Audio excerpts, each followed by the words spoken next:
Boa noite, graça e paz, irmãos. Estamos aqui, como toda sexta-feira, alguns irmãos do grupo pequeno estão trazendo a palavra de Deus. E hoje é a minha vez, como a Adriana falou, né? Que responsabilidade, né, Adri? A palavra do Senhor passar para os irmãos da igreja, uma responsabilidade. Mas vou dizer o que ela disse. Graças a Deus a gente tem o Espírito Santo para nos ajudar. Então, irmãos, eu quero repartir com vocês uma palavra que Deus revelou para nós. Quando a gente diz assim, uma palavra que Deus revelou, né? Eu fico também meio assim, o que o irmão está querendo dizer com isso, né? A impressão que passa é que quando alguém diz assim, Deus me revelou isso, que parece que ele é mais do que a gente, né? Que Deus revela as coisas para ele, assim. Mas eu vejo de uma outra forma, irmão. Eu vejo que a Bíblia é a palavra de Deus, é a revelação de Deus para nós. Por isso que eu disse, né? Eu trago a revelação de Deus para nós, na sua palavra. Então nós vamos ver um texto, o texto que a gente escolheu, é lá em 1 João, o capítulo 4. E nós vamos entender um pouquinho, né? Tentar entender um pouquinho esse texto. Quando a gente fala no poder de Deus, então a gente olha para a natureza, olha para as montanhas, para o mar, para as galáxias, para o universo, então a gente acaba entendendo um pouquinho o poder de Deus, só um pouquinho, porque Deus é muito poderoso. Tudo isso se fez com a palavra dele. Ele disse, haja, e tudo aconteceu, para você ver o poder de Deus. Então o poder de Deus, ele pode ser revelado na natureza, no céu, por onde vocês olham, mas a intimidade de Deus, saber o que Deus pensa, o que ele gosta, o que ele não gosta, o que alegra, o que deixa ele triste, a intimidade, para você ser íntimo de Deus, saber, porque quando a gente é íntimo de uma pessoa, a gente acaba sabendo de coisas, de detalhes. Esses detalhes, só a Bíblia, irmãos, só a Bíblia que traz os detalhes, e aí a gente fica sabendo o quanto ele é amoroso, o quanto ele é zeloso por nós, o que ele fez para provar o seu amor por nós. Ele deixou registrado nas Escrituras Sagradas, lá em João, um recado para a gente, irmãos. E eu quero repartir com os irmãos esse recado. Então vamos lá em 1 João, capítulo 4, do versículo 1 ao 3. Ele diz assim, amados, não creiam em qualquer espírito, mas examinem os espíritos para ver se eles procedem de Deus, porque muitos falsos profetas têm saído pelo mundo. Vocês podem reconhecer o Espírito de Deus deste modo. Todo espírito que confessar que Jesus Cristo veio em carne procede de Deus. Mas todo espírito que não confessar a Jesus não procede de Deus. Este é o espírito do anticristo, acerca do qual vocês ouviram que está vindo e agora já está no mundo.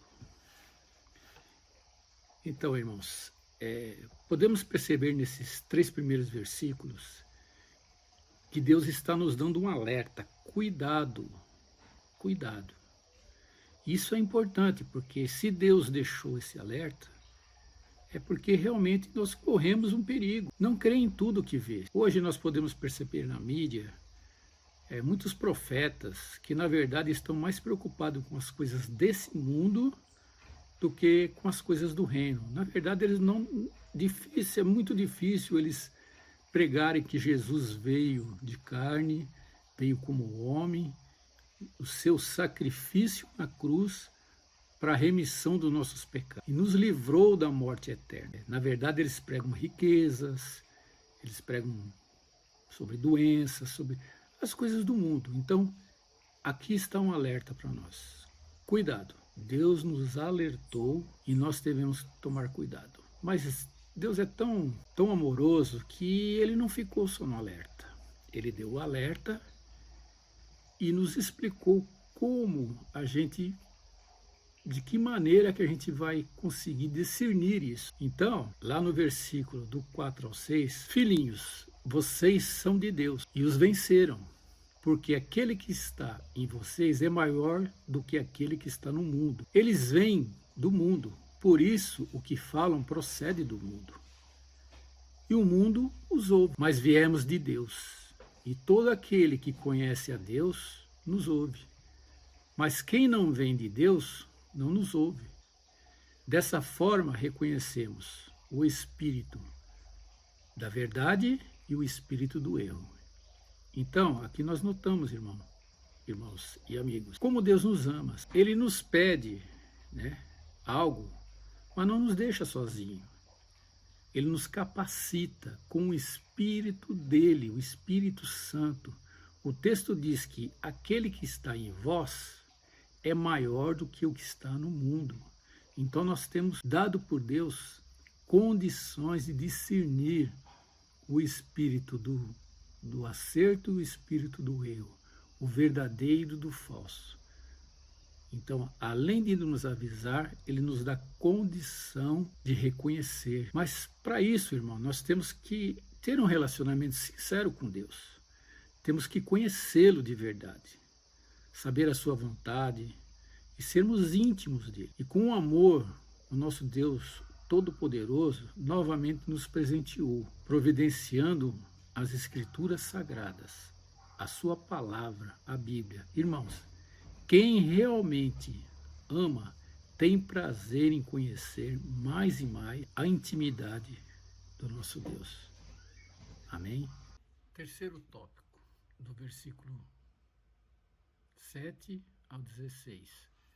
Recebemos uma marca. Amados, amemos uns aos outros, pois o amor procede de Deus. Aquele que ama é nascido de Deus e conhece a Deus. Quem não ama não conhece a Deus, porque Deus é amor. Foi assim que Deus manifestou o seu amor entre nós.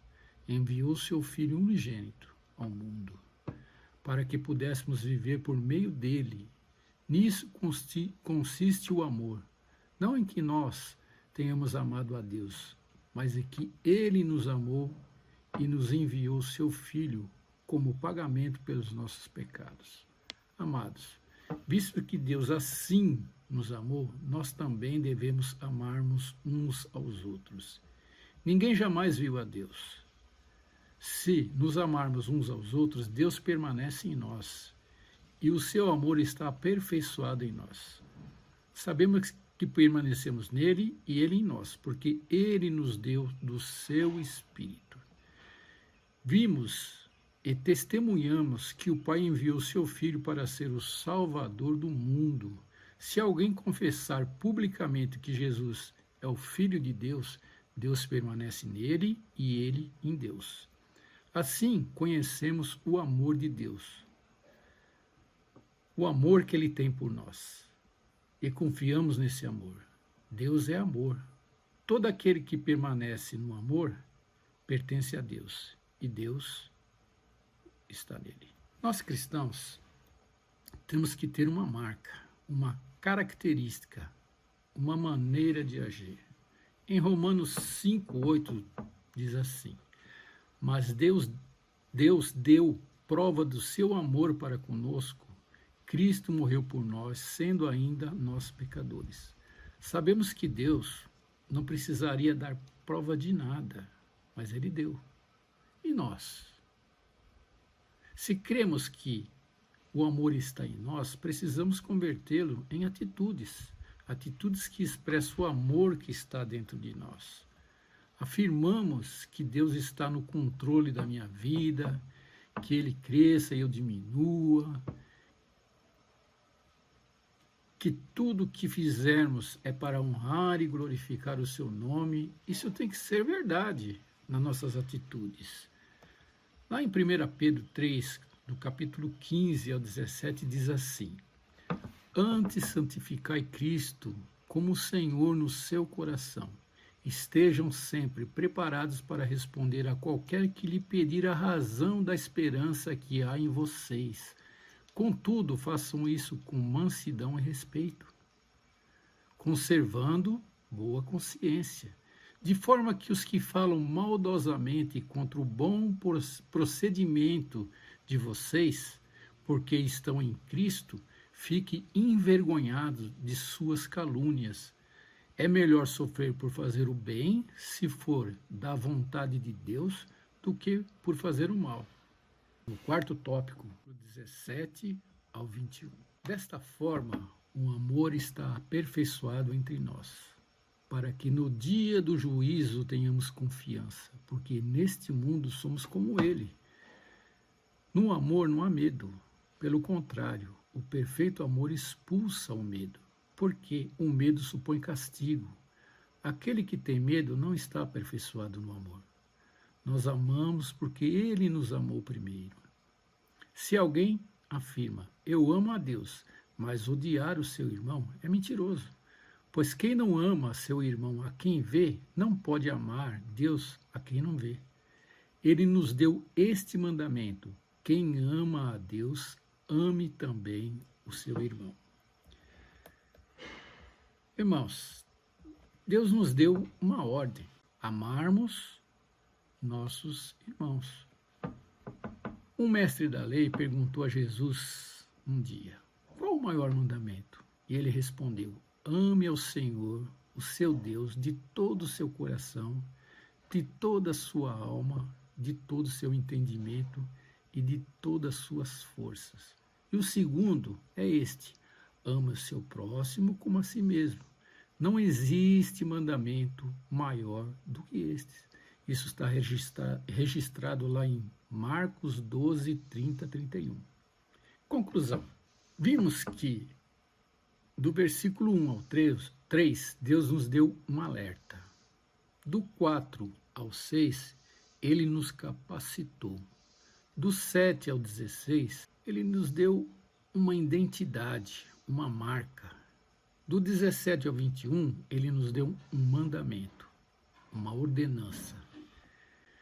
Temos que reconhecer o senhorio de Jesus Cristo em nossa vida. Aí começa o agir do Espírito Santo em nós, para sermos transformados. Daí podermos cantar: eu tenho a marca de Cristo em mim. Expressada nas nossas atitudes, ele nos deu, nos ensinou, nos ordenou a usar uma arma poderosíssima para vencer o mundo: simplesmente o amor. Vamos orar?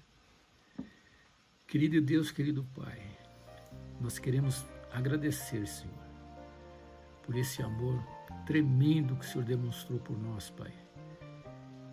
E nós sabemos desse amor porque o Senhor deu, Pai, o seu Filho amado, sem marca, sem pecado, para pagar os nossos pecados, Senhor. E, como diz o texto, Pai, o Senhor nos amou, sendo ainda nós pecadores, Senhor. Muito obrigado, Pai, muito obrigado. E que nós pedimos, Pai, que o Senhor nos dê, Pai, nos dê mais e mais do Espírito Santo, Pai, para nos fortalecer nesse amor, Senhor. E nos dê condição, Pai, para que a gente possa expressar esse amor às pessoas perdidas do mundo e aos nossos irmãos, Senhor. Senhor, nos abençoe teu povo, Senhor.